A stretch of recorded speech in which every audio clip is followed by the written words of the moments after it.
ಶಕುಂತಲ ಜನ್ಮ ರಹಸ್ಯನ ಅವಳ ಬಾಯಿಂದನೇ ಕೇಳಿ ತಿಳ್ಕೊಂಡಂಥ ದುಷ್ಯಂತ ಅಂದ್ಕೊಳ್ತಾನೆ, ಈಕೆ ಸೌಂದರ್ಯಕ್ಕೆ ನಾನು ಆಗಲೇ ಮನಸ್ಸೋತಿದ್ದೀನಿ, ಅದ್ರ ಜೊತೆಗೆ ಇವಳು ಕ್ಷತ್ರಿಯ ಕುಲದವಳು ಮತ್ತು ರಾಜನ ಹೆಂಡತಿ ಆಗೋ ಎಲ್ಲ ಅರ್ಹತೆಯೂ ಇವಳಿಗಿದೆ. ಆದ್ದರಿಂದ ನಾನು ಈಗಲೇ ಇವಳನ್ನ ನನ್ನ ಧರ್ಮಪತ್ನಿ ಆಗಿಸ್ಕೋಬೇಕು ಅಂತ ಶಕುಂತಲೆನ ಕೇಳ್ತಾನೆ. ಆಗ ಶಕುಂತಲೆ, ನಮ್ಮ ತಂದೆ ಕಣ್ವ ಮಹರ್ಷಿ ಆಶ್ರಮದಲ್ಲಿ ಇಲ್ಲದೆ ಇರೋ ಕಾರಣ ಅವರು ಬಂದ ಮೇಲೆ ಒಪ್ಪಿಗೆನ ಸೂಚಿಸ್ತೀನಿ ಅಂದಾಗ ದುಷ್ಯಂತ ರಾಜ ಇದಕ್ಕೆ ಒಪ್ಪದೇನೆ ಶಕುಂತಲೆಯ ನಿರ್ಧಾರನ ಕೇಳಿದಾಗ ಶಕುಂತಲೆ ಒಂದು ಷರತ್ತನ್ನು ಇಡ್ತಾಳೆ. ನಾನು ನಿನ್ನ ಮದುವೆ ಆಗಬೇಕು ಅಂದರೆ ಮುಂದೆ ನಮಗೆ ಹುಟ್ಟೋ ಗಂಡು ಮಗುನ ನೀನು ಯುವರಾಜನಾಗಿ ಮಾಡಬೇಕು. ದುಷ್ಯಂತನ ಮನಸ್ಸಿನ ತುಂಬ ಶಕುಂತಲೆಯ ಸೌಂದರ್ಯ ಇದ್ದ ಕಾರಣ ಶಕುಂತಲೆಯ ಯಾವುದೇ ಷರತ್ತನ್ನು ಆಲೋಚನೆ ಮಾಡೋ ಸ್ಥಿತಿಯಲ್ಲಿ ದುಷ್ಯಂತ ಇರಲಿಲ್ಲ. ಶಕುಂತಲ ಹೇಳಿದ ಮಾತಿಗೆ ಒಪ್ಕೊಂಡು ದಾಂಪತ್ಯ ಜೀವನಕ್ಕೆ ಕಾಲಿಟ್ಟು ಸ್ವಲ್ಪ ಸಮಯ ಸಂತೋಷದಿಂದ ಕಳೆದು ನಂತರ ದುಷ್ಯಂತ ತಾನು ಜಾಸ್ತಿ ಹೊತ್ತು ಇಲ್ಲಿ ಇರೋ ಹಾಗಿಲ್ಲ ಅಂತ ಶಕುಂತಲೆಗೆ ಹೇಳಿ, ಈಗಲೇ ನಾನು ನನ್ನ ರಾಜ್ಯಕ್ಕೆ ಹೋಗಿ ಮಂತ್ರಿ ಪುರೋಹಿತರನ್ನು ನಿನ್ನ ಜಾಗಕ್ಕೆ ಕಳಿಸಿ ನಿನ್ನ ಮಹಾರಾಣಿಯಂತೆ ನನ್ನ ಅರಮನೆಗೆ ಕರ್ಕೊಂಡು ಹೋಗ್ತೀನಿ ಅಂತ ಹೇಳಿ ಶಕುಂತಲೆನ ಆಶ್ರಮದಲ್ಲೇ ಬಿಟ್ಟೋಗ್ತಾನೆ. ಸ್ವಲ್ಪ ಸಮಯ ಕಳೆದ ಮೇಲೆ ಕಣ್ವ ಮಹರ್ಷಿ ಆಶ್ರಮಕ್ಕೆ ಬರ್ತಾರೆ. ಶಕುಂತಲೆ ನಾಚಿಕೆಯಿಂದ ಮಹರ್ಷಿಗಳನ್ನ ಮಾತಾಡಿಸದೇ ಇರೋ ಕಾರಣ ಮಹರ್ಷಿ ತಮ್ಮ ದಿವ್ಯ ದೃಷ್ಟಿಯಿಂದ ಎಲ್ಲನೂ ತಿಳ್ಕೊಂಡು ಸ್ವಲ್ಪನೂ ಕೋಪಿಸ್ಕೊಳ್ದೆ ಪ್ರೀತಿಯಿಂದನೇ ಮಗಳಾದ ಶಕುಂತಲೆನ ಕರೆದು, ನೀನು ದುಷ್ಯಂತ ಮಹಾರಾಜನ ಜೊತೆ ಕಳೆದಿರೋ ಸಮಯದ ಕಾರಣ ನಿನಗೆ ಮಹಾಶಕ್ತಿವಂತ ಮಗ ಹುಡ್ತಾನೆ.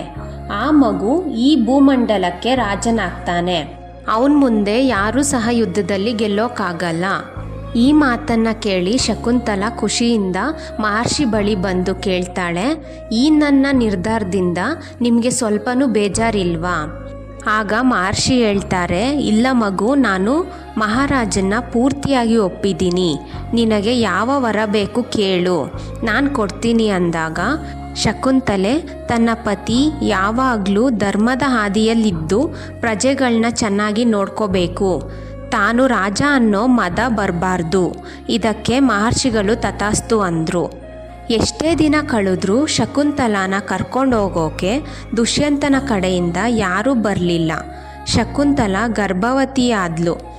ಅವಳು 36 ತಿಂಗಳು ಗರ್ಭವತಿಯಾಗಿ ನಂತರ ಒಂದು ಗಂಡು ಮಗುಗೆ ಜನ್ಮ ಕೊಡ್ತಾಳೆ. ಮಗು ಹುಟ್ಟಿದ ಮೇಲೆ ಏನೆಲ್ಲ ಕಾರ್ಯಗಳನ್ನ ಮಾಡಬೇಕಿತ್ತೋ ಅದನ್ನೆಲ್ಲ ಕಣ್ವ ಮಹರ್ಷಿಗಳೇ ಮಾಡ್ತಾರೆ. ಆ ಮಗು 6ನೇ ವರ್ಷಕ್ಕೆ ಎಲ್ಲ ಕಾಡು ಪ್ರಾಣಿಗಳನ್ನ ತಾನು ಹೇಳ್ದಂತೆ ಕೇಳುವಂತೆ ಮಾಡ್ಕೊಳ್ತಿದ್ದ. ಇದನ್ನು ಕಂಡು ಮಹರ್ಷಿಗಳು ಅವನಿಗೆ ಸರ್ವದಮನೆಂದು ಹೆಸರಿಟ್ರು.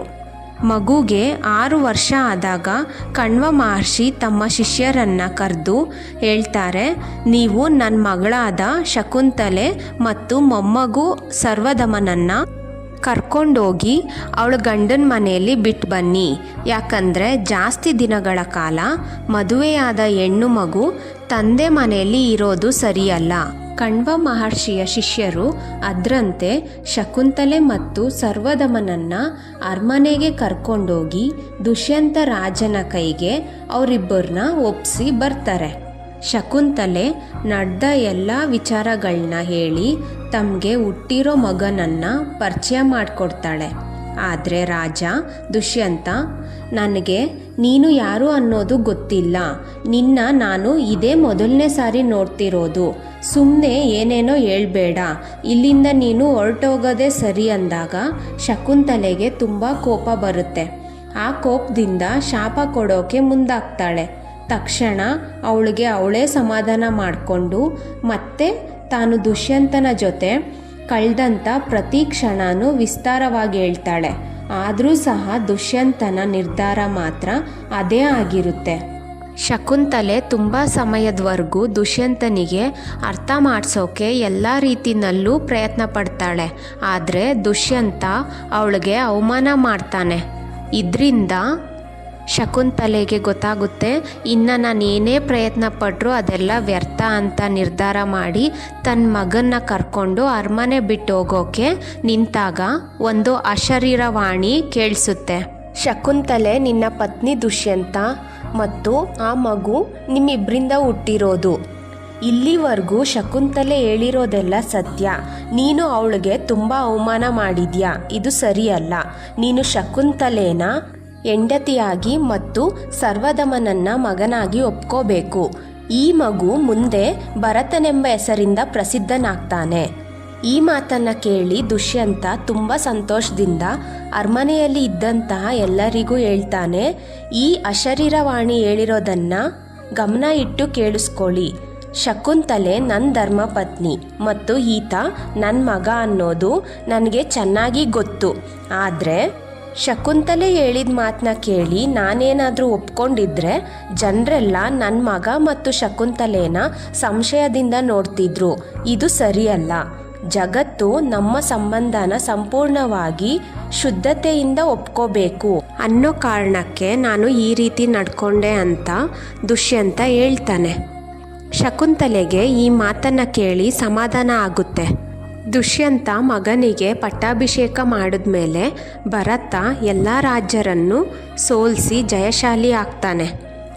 ಭರತನಿಂದನೇ ಈ ನಮ್ಮ ದೇಶಕ್ಕೆ ಭಾರತ ಎಂಬ ಹೆಸರು ಬಂತು.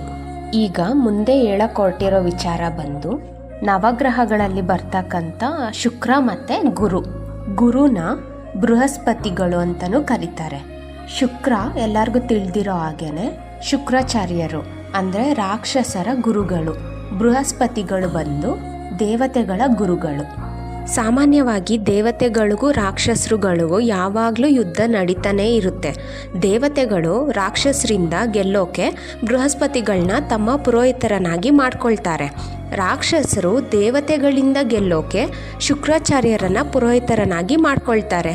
ಯುದ್ಧದಲ್ಲಿ ದೇವತೆಗಳು ರಾಕ್ಷಸರನ್ನ ಸಾಯಿಸಿದ್ರೆ ಆ ಸತ್ತ ರಾಕ್ಷಸರನ್ನ ಅವ್ರ ಗುರುಗಳು ಶುಕ್ರಾಚಾರ್ಯ ತನ್ನ ತಪಸ್ಸಿನ ಶಕ್ತಿಯಿಂದ ಬದುಕಿಸಿ ಮತ್ತೆ ದೇವತೆಗಳ ಜೊತೆ ಯುದ್ಧ ಮಾಡೋಕೆ ಕಳಿಸ್ಕೊಡ್ತಿದ್ರು.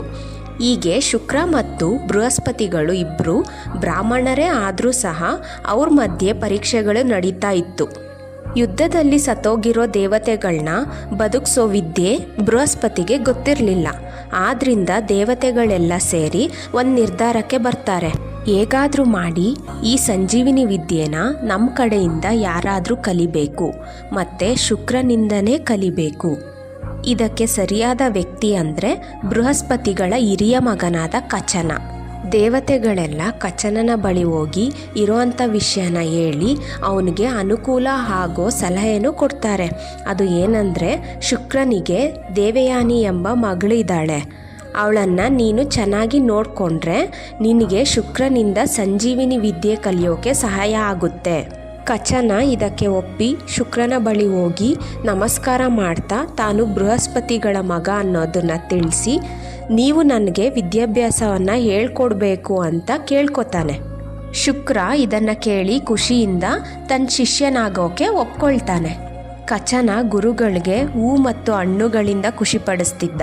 ದೇವಯಾನಿಗೆ ನೃತ್ಯ ಮಾಡಿ ಹಾಡುಗಳನ್ನ ಹಾಡಿ ಖುಷಿಪಡಿಸ್ತಿದ್ದ. ಆದರೆ ಕಚನನಿಗೆ ದೇವಯಾನಿ ಮೇಲೆ ಯಾವುದೇ ಪ್ರೀತಿ ಇರಲಿಲ್ಲ. ದೇವಯಾನಿಗೆ ಕಚನನ ಮೇಲೆ ತುಂಬ ಪ್ರೀತಿ ಇದ್ದರೂ ಸಹ ಸ್ವಲ್ಪನೂ ತೋರಿಸ್ಕೋತಿರ್ಲಿಲ್ಲ. ಯಾಕಂದರೆ ಕಚನನ ಬ್ರಹ್ಮಚಾರ್ಯ ಹಾಳಾಗುತ್ತೆ, ಅದರಿಂದ ಅವನು ವಿದ್ಯಾಭ್ಯಾಸಕ್ಕೆ ತೊಂದರೆ ಆಗುತ್ತೆ ಅನ್ನೋ ಕಾರಣಕ್ಕೆ. ದೇವಯಾನಿಗೆ ಕಚನ ತನ್ನ ತಂದೆಯ ವಿದ್ಯೆನ ಕಲಿತು ಮಹಾ ವ್ಯಕ್ತಿ ಆಗಬೇಕು ಅನ್ನೋ ಆಸೆ ಇತ್ತು. ಹೀಗೇನೆ 500 ವರ್ಷ ಕಚನ ಶುದ್ಧ ಮನಸ್ಸಿನಿಂದ ಶುಕ್ರ ಮತ್ತು ದೇವಯಾನಿಗೆ ಖುಷಿಪಡಿಸ್ತಿದ್ದ. ರಾಕ್ಷಸರಿಗೆ ಕಚನ ಯಾಕೆ ಬಂದಿದ್ದಾನೆ, ದೇವಯಾನಿಗೆ ಕಚನ ಅಂದರೆ ಎಷ್ಟು ಪ್ರೀತಿ ಅನ್ನೋ ಎಲ್ಲ ವಿಚಾರ ತಿಳಿಯುತ್ತೆ. ತಮ್ಮ ಗುರುಗಳಿಗೆ ಕಚನಗೆ ವಿದ್ಯಾಭ್ಯಾಸ ಹೇಳ್ಕೊಡ್ಬೇಡಿ ಅಂತ ಹೇಳೋ ಧೈರ್ಯ ಇರಲಿಲ್ಲ. ಆದ್ದರಿಂದ ಕಚನನ ಸಾಯಿಸೋದೇ ಸರಿ ಅಂತ ನಿರ್ಧಾರ ಮಾಡಿ ಒಂದಿನ ಕಚನ ಕಾಡಿನಲ್ಲಿ ದನ ಕಾಯುವಾಗ ರಾಕ್ಷಸರೆಲ್ಲ ಕಚನನ ಹಿಂದೆಯಿಂದ ಬಂದು ಅವನನ್ನು ಹಗ್ಗದಲ್ಲಿ ಕಟ್ಟಿ ಎತ್ಕೊಂಡು ಯಾರೂ ಇಲ್ಲದೆ ಇರೋ ಜಾಗಕ್ಕೆ ಕರ್ಕೊಂಡೋಗಿ ಅವನನ್ನು ಕಾಡಿನಲ್ಲೇ ಕತ್ತರಿಸಿ ಆ ಮಾಂಸನ ನಾಯಿ ಮತ್ತು ತೋಳಗಳಿಗೆ ಹಾಕ್ತಾರೆ.